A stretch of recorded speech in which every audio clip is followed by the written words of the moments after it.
from Fudan team. And first, let me introduce my teammate. I'm John, that's Carl, and Jacob, and Gloria. In Chinese saying, there's Chinese saying, sometimes when you judge things, you may wrong because you didn't get it. And Visa just faced the same problem.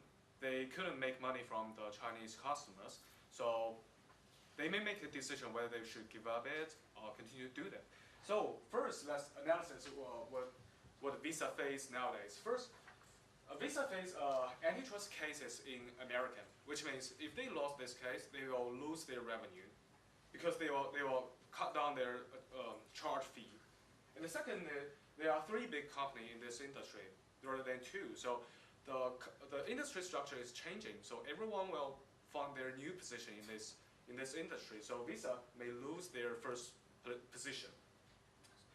So based on this two scenarios, so the overseas market for Visa is much more important. That means Asia Pacific, Europe, like that. But nowadays, Asia are losing Chinese customers, which means Chinese customers don't use Visa anymore. They will like to use UnionPay, and they also can't directly compete with the UnionPay because some legal administrative limitation, and they can't solve this problem through WTO. So for Visa, we'll provide our group strategy, but before that, we will analyze the biggest, the very important market, Chinese market, whether the Visa should give up it or not. So we'll analyze that based on cooperation or not cooperation. There's two scenarios. First one, we'll analyze what the benefits of the cooperation. Cooperation, the Visa will get a potential huge market. I said potential because they didn't make money from this market, but they may make money if they treat it properly. The first, China has the largest population in the world. There are 1.4 billion people, and if only 5% people they have a credit card, that means there are 70 million. So it's a huge market. And the second reason is there's a rapid growth rate of the GDP. In past 30 years, the growth rate of GDP in China is more than 10%, which means the economy is growing fastly. So there are lots of commercial needs. Lots of corporate, they need to do business with overseas, so they need to pay them. And the third reason is the rapid growth in travelers in China. Nowadays, Chinese people become rich and rich just like us. We come to Hong Kong to shopping. It's a very important part of the travel. So the individual demand is growing very fast. And based on data, the Chinese customer spending 1.5 times of the average international travelers spending, so they have very great purchasing power. But what if they don't cooperate with the UnionPay? Of course, this is a totally lose and lose strategy because they will totally lose Chinese customer. Chinese market is dominated by the UnionPay, and the second reason, which is the most important, because MasterCard will cooperate with UnionPay, and then although nowadays MasterCard is just a second one, but they will grow rapidly if they get the Chinese customer. So based on a brief analysis about the Chinese market, we found money is there. The Chinese market is profitable, but the problem is Visa didn't treat it properly in past few years. So they need another approach to get it.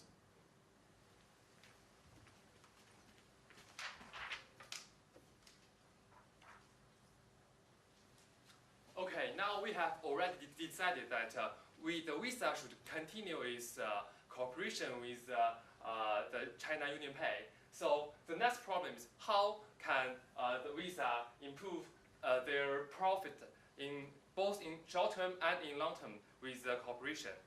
We all know that profit is revenue minus cost. Well, we believe that in this market that Visa is competing in, the revenue is a more important part than the cost. Because the first reason is because it is really a market share business. Because the demand elasticity is very fixed. You have a growing demand of consumption. The customer is there, And if you do not go for the market share, other car companies will go for it. So the demand cannot be changed. And if you dominate the market share, and you will actually have a lot of opportunities to increase both your revenue and your profit. And the second reason is that in this kind of market, customers really have kind of a loyalty. If the car company can offer the customer different like special services that if the customer like it, and the links between the customer and the car company will bond it, and the customer won't change their car company easily. And also we can notice that for this kind of business, the economy of scale really happens, because if you invest in like 10 POS machines and you have 100 customers to use it, that's and compare with if you have 1,000 customers to use it, the cost per customer is very different. And after we decided that the revenue is the most important thing for Visa to improve its profitability, we can analyze what is the actual revenue for this industry. We all know that revenue is quantity multiplied price. And in this industry, we define quantity equals the number of cards that issued that the cardholders have, multiply the percentage of the POS machine that customer use of the specific companies, and the price equals the total consumption per customer multiply the service fee that the card company are charging. And so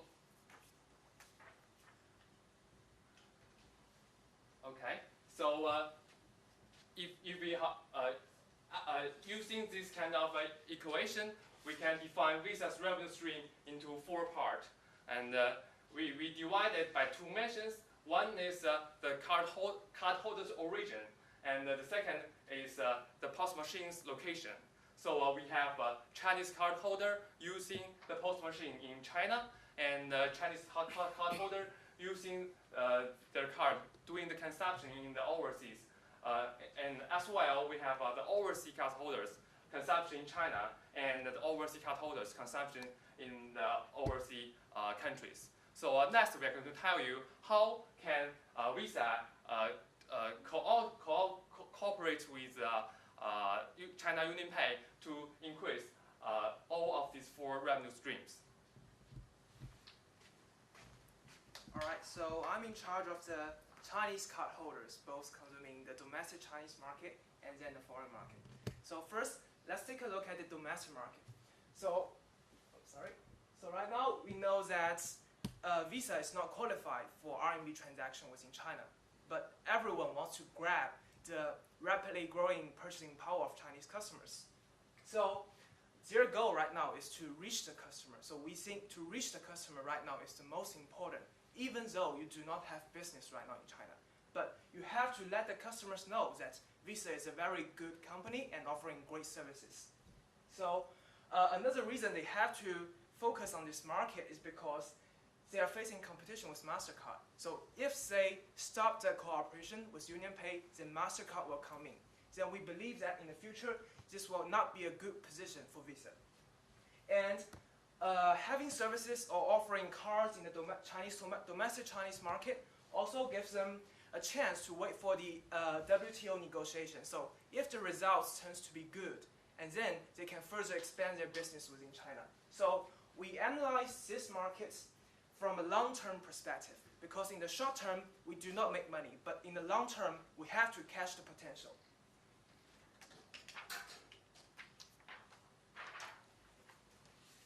And then we would like to look at the Chinese card holders consuming in the foreign markets. And I would like to analyze this point from 2 perspectives. First is they should improve the existing business. So let's imagine if you are a customer and you consume in a foreign market, what do you care about most? First is the service fee they charge. So we think that for Visa, it's inevitable for them to charge a higher fee than UnionPay, but they can charge a lower fee than what they are charging right now in order to attract the customers. And second, we think that the services is really important. For example, if you're in a foreign company and you have some questions, but you don't know which telephone to call, so if Visa can set up some call centers within the foreign markets and offering better services, so we think that they can charge a certain price premium over the UnionPay. So services is also a key decision criteria for customers. And third, we think it's offering more channel is more important for Visa, because in those second tier and third tier cities in foreign markets, people cannot use UnionPay. So if they can use Visa, and they need to only bring one card, and it is a lot more convenient for them. And fourth, we would suggest Visa to explore cooperation with shopping malls. For example, if you shop in this shopping mall with Visa card, you can get a certain discount. And if you're a Visa card holder and there are some discount information within this shopping mall, and we can send you the text message about this information. So the model right here is like this. Right now, Visa cooperate with UnionPay, so they can share the same customer information. They can get to know the consuming habits of the Chinese customer. But in the future, we would like to change them from UnionPay plus Visa to simply Visa, because if you hold Visa, we can offer you a better discount, we can offer you a better service, and offer you more VIP services. So that is a way to transform the current customers to our future Visa customers.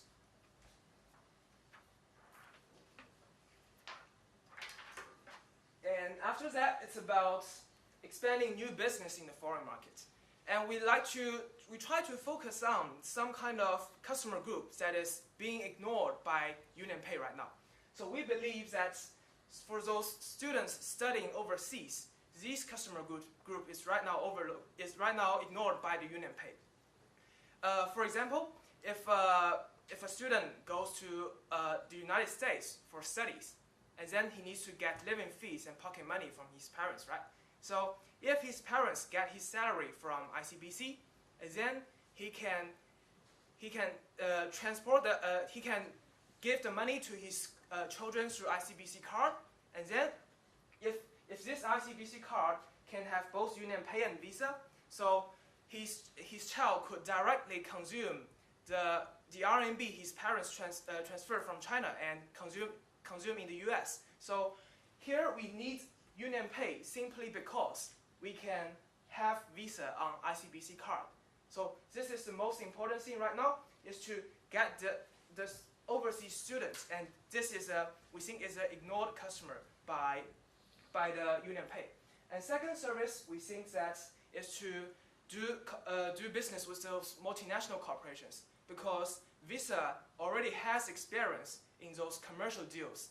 And we think that this is not the advantage of UnionPay. So if Visa can leverage their experience dealing with those international trade and foreign exchange, and leverage the advantage into the China market, and then we believe this will be a very large revenue stream for Visa in the future. So I finished with my part with Chinese cardholders, and then my teammate Gloria will analyze how to improve the revenue with foreign cardholders. So let's welcome. So let's move to foreign cardholders. We divided foreign cardholders into two parts decided by their location. One is foreigners in China, and the other is foreigners in other countries. So let's first look at foreigners in China. Foreigners in China, they have two kinds of person. One is they live in China for long term, the other is they travel to China for short term. For those long-term China residents, they either study in China or they have work in China. Let's go back to what Carl said is the revenue forum, that is with the globalization and the Chinese economic rise, there will be more and more foreigners studying and work in China. So the person of holding our card will be increased. And with the Chinese CPI rise, their living costs will increase. So the transaction per person will increase as well. And also, as those people who study in China, their parents may be in the US or UK, they will pay back in dollar or euro. And those who work in China, their company may pay back their transaction in their currency. So the percent of using our Visa network will also increase. As the rate is kind of our shortage for Visa, but in this case we only have one-time transfer that is from the dollar to RMB or euro to the RMB. So we will have a competitive rate, which will decrease our short rate. And next, let's move to the short-term foreigners who travel to China. And also back to this forum, as the China's tourism market grows, there will be more foreigner travelers travel to China, and the number of holding this card will increase. And with the Chinese consumption market developed, the consumption related to tourism will also increase, so the transaction per person will increase. And also, with our co-brand Visa UnionPay card, it is convenient for foreigners to use only one card in China. So there will be almost 100% people who travel to China to use this card. And also, as we cannot beat the UnionPay by decrease our fee rate, but we not necessarily need to beat them because our convenience advantage. And let's now move to foreigners in other countries. Foreigners in other countries who hold Visa cards, it seems that it's irrelevant with our case because our case is focused on the China market, but of course not, because this is foreign card holders in other countries is the largest revenue resources for Visa. And as we promote our co-brand with UnionPay, there will be a risk that the person who hold our original Visa card will decrease, and people who hold the co-brand card, because of the lower fee rate via UnionPay and the increasing network of the UnionPay, our revenue may be loose because the person who hold our original Visa card and the percent who use our Visa network will decrease. So our revenue means a risk. So how do we solve this problem? That is, we promote our original Visa card by aligning with the Ireland to get some credits, or with supermarkets to get some extra gifts. So we could increase the customers with both cards, that is original Visa card and our co-brand card. And by doing this, we can get our goal to either lose less customer volume of the original Visa card or maintain or increase customer volume. And this is our long-term plan, because after 2017, and as mentioned by the case, the China market will be fully opened with this EPS service, and there will come a big boom in Visa, and we can at least beat Mastercard in China. Thank you.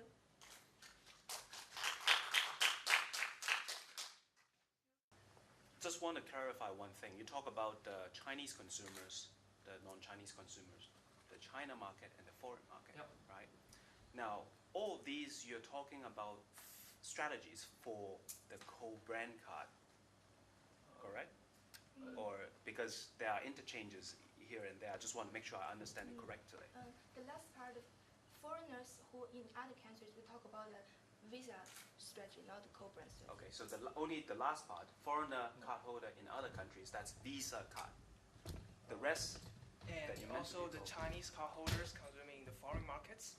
And we talk about Visa, yeah, because we think that the cooperation with UnionPay cannot be distracted from the long-term goal or strategy. Because if you want to get something from from UnionPay, you have to pay something, right? So we just tend to use this framework and try to get everything involved. So both cooperation with Visa and our own development strategy. May I add one more thing? We believe that it is a short-term and long-term strategy things. In the short term, if we want to get access to China market, there's like very minus possibility for us if we promote the Visa card. We have to start with a co-branded card. So if we get the Chinese customer get to know more about Chinese market, we can translate this kind of experience and the customer loyalty to promote our Visa card. And at that time, we have the data of the consumption of customers. We can promote very directly to our target customers to promote them to changing the co-branded card to the Visa card. And this is our long-term strategy. Okay, so your long-term strategy is to do both, but in the long run, migrate the co-branded card customers over to Visa. Yeah, because we believe that the Visa card is more profitable than the co-brand card. And also, if you use only Visa card, there's a 100% that the customer will use the Visa POS machine when they do the consumption. Then I have a little confusion here because in one of the example, you specifically talk about students from China studying overseas, let's say in the US, and you use an example of an ICBC issuing bank card with Union Pay and Visa co-branded facility. Now, in that case, first of all, I understand the description, but I wasn't very sure what is the compelling reason why the student would still use Visa over Union Pay if the card is available to them in consuming in the US, and how would that relate to your previous strategy?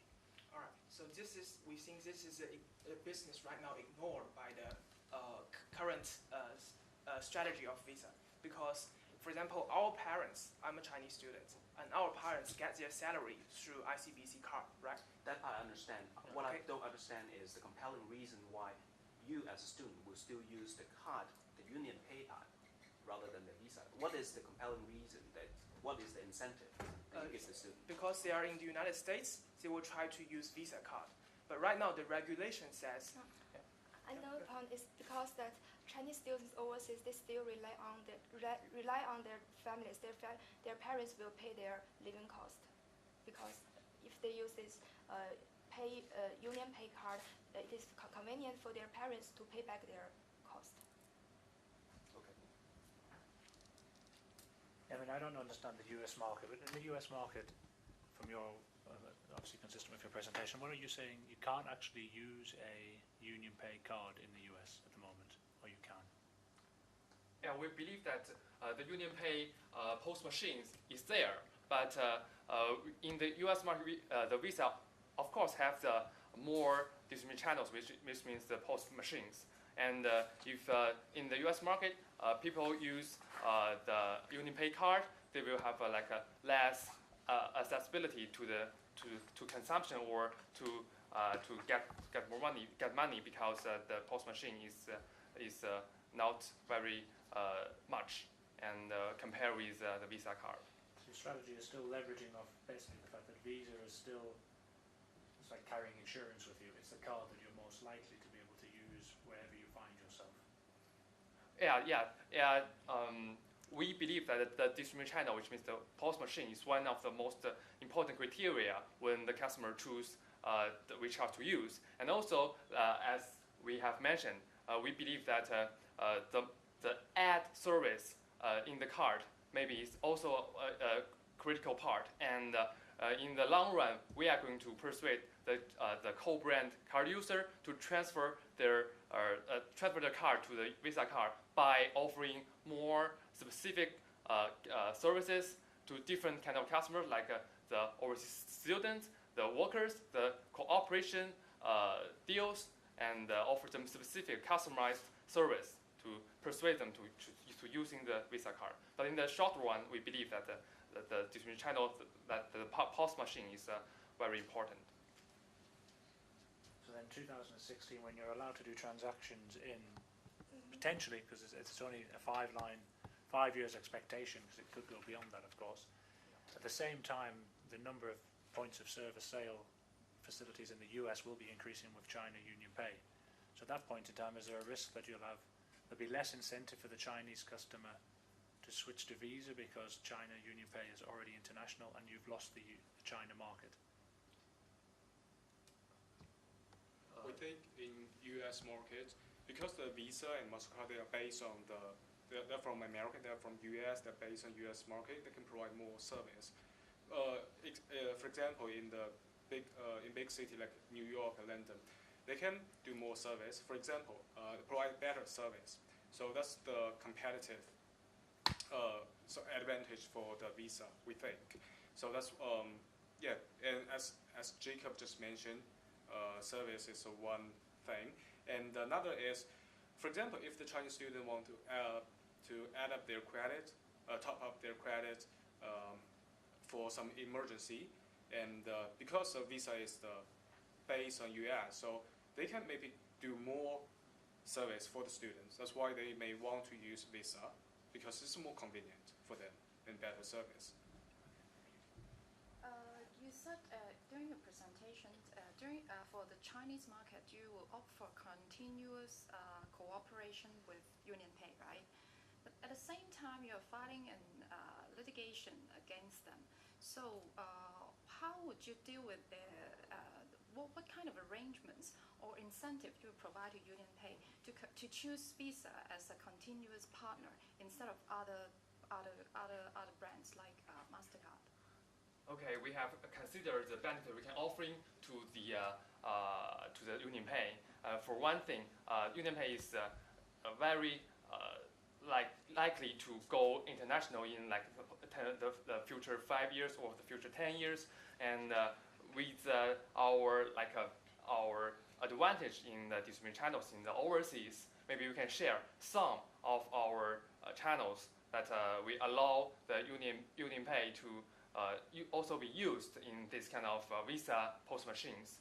And also, I believe that the Visa is the world leader in the overall card market, and Visa must have some kind of experience that UnionPay is eager to learn. And this kind of thing is very important for the UnionPay if they really want to go international. And also, by the way, if we continue to cooperate with UnionPay, there's like nothing for the UnionPay to cost, because what we want to do to cooperate with the UnionPay is that we just continue to issue more co-brand card with UnionPay, and they in the short term before the Chinese market is widely opened in the five years, and we believe UnionPay we will still have a big advantage in China market, and I believe if they want to go international in both short term and long term, they will have the incentive to cooperate with us.